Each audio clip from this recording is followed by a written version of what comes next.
Dobar dan, ja sam Marija. Želim sa vama da podelim jedno iskustvo što se tiče ovog virusa COVID i gospodina Muhameda Omerovića.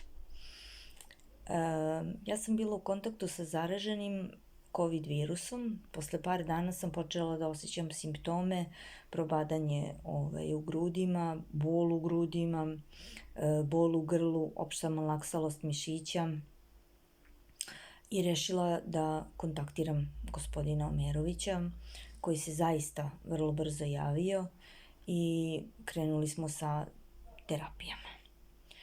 Meni je ubrzo bilo mnogo bolje, dok recimo ljudi od kojih, da kažem, ajde da sam se zarazila, su završili sa teškim zapalenjima pluća i mogu reći da još uvek im nije najbolje. To je moje lično iskustvo. Želim da se ovim putem zahvalim gospodinu Omeroviću na svakom pozivu, na svakom tretmanu i na podršci da nam bude bolje. Hvala.